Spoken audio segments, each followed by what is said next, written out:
नमस्कार, न्यूज 39 में आपका स्वागत है। मैं हूं आपकी सतंकिता। चलिए बढ़ते हैं खबर की ओर। इंडियन जर्नलिस्ट एसोसिएशन के तत्वाधान में पलाश सभागार में आयोजित 8वां अंतर्राष्ट्रीय पत्रकार सम्मेलन सह पत्रकार सम्मान समारोह में बतौर मुख्य अतिथि पूर्व केंद्रीय गृह राज्य मंत्री माननीय सुबोध कांत साय और राज्यसभा सांसद दीपक प्रकाश शामिल हुए। पत्रकार सम्मेलन को संबोधित करते हुए केंद्रीय मंत्री सुबोध कांत साय ने कहा कि पत्रकार हित में झारखंड, बिहार सहित अन्य राज्यों में पत्रकार सुरक्षा कानून लागू किया जाना वर्तमान समय की मांग है। उन्होंने कहा कि अपने अधिकारों की रक्षा के लिए पत्रकारों की एकजुटता जरूरी है। उन्होंने कहा कि केंद्र सरकार द्वारा पत्रकारों को रेल यात्रा में 50% की रियायत दी जाती थी, जिसे सरकार ने निरस्त कर दिया। पत्रकारों को रेल मंत्रालय द्वारा किराए में रियायत के लिए एकजुट होकर दबाव बनाने की जरूरत है। राज्यसभा सांसद दीपक प्रकाश ने कहा कि पत्रकार अपने अधिकारों के लिए संघर्षरत हैं, लेकिन समन्वय और एकजुटता के अभाव के कारण पत्रकार हितों का संरक्षण नहीं हो पा रहा है। इसके लिए उन्होंने सभी संगठनों को एक मंच बनाकर अपनी बात कहने के लिए कहा। प्रकाश ने कहा कि पत्रकारिता पेशे के समक्ष गंभीर चुनौतियां हैं। पत्रकार विषम परिस्थितियों में भी समाचारों का संकलन करते हैं। कभी कभी जान जोखिम में डालकर भी समाचार संकलन करना पड़ता है। इसमें राज्य सरकारों का दायित्व बनता है कि पत्रकार सुरक्षा कानून लागू करे। देश के कई राज्यों में पत्रकार सुरक्षा कानून लागू किया है। उसी तर्ज पर बिहार, झारखंड सहित अन्य राज्यों में भी पत्रकार सुरक्षा कानून लागू किया जाना चाहिए।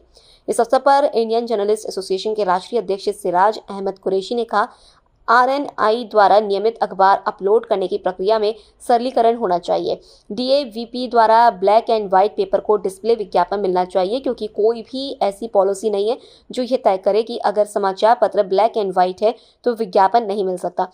आरएनआई द्वारा समाचार पत्रों के ट्रांसफर की प्रक्रिया सरल होनी चाहिए। पीसीआई के 25,000 से कम सर्कुलेशन वाले पेपर को फ्रेश फाइल डीएवीपी की भरते समय किसी भी एनओसी की आवश्यकता नहीं होनी चाहिए।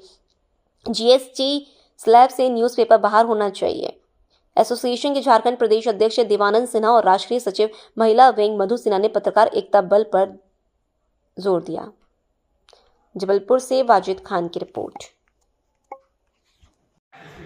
सिफारिशें जाती हैं लेकिन वो लागू नहीं करती है, वो सब ठंडे बस्ते में चली जाती है। बहुत लंबी मांग हम लोगों की। संगठन 2008 में बना, मैं उस पर भी चर्चा करूंगा, लेकिन मैं इस बात पे चर्चा करना चाहता हूं। अभी हमारे मंत्री जी ने एक बात कही विज्ञापन से रिलेटेड, तो मैं ये कहना चाहता हूं हम लोगों ने बहुत दिनों से ये लड़ाई लड़ी थी। अभी केंद्र सरकार ने 14% विज्ञापन में बढ़ोतरी की है। काफी लंबी लड़ाई के बाद ये आप लोगों के लिए खुशी का विषय है। जो हमारे पत्रकार भाई अखबार चलाते हैं उनके लिए खुशी की बात है कि 14% हुई है, कुछ में 26% हुई है, लेकिन विज्ञापन में बढ़ोतरी हुई है। ये ऐसा ही नहीं मिली है, लगातार हम जैसे यानी इंडियन जर्नलिस्ट एसोसिएशन तो आप लोगों की समस्याओं के लिए लड़ रहा है, लेकिन इसके साथ साथ मैं ये नहीं कहना चाहूंगा कि मेरी ही मांगे मान ली गई। और भी संगठन हमारे और भी भाई और भी ट्रेड यूनियन फेडरेशन चला रहे हैं, वो भी आपकी आवाज को उठाते रहते हैं और हम लोग भी लगातार आप लोगों की आवाज को उठाते रहते हैं विभिन्न माध्यमों से, ज्ञापन से, धरना प्रदर्शन, मार्च, जुलूस, इन सब माध्यमों से।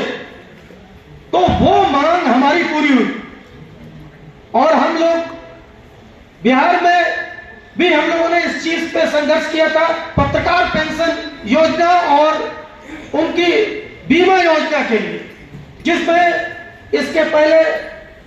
फिलहाल इस खबर में इतना ही। आप बने रहिए न्यूज 39 के साथ। नमस्कार।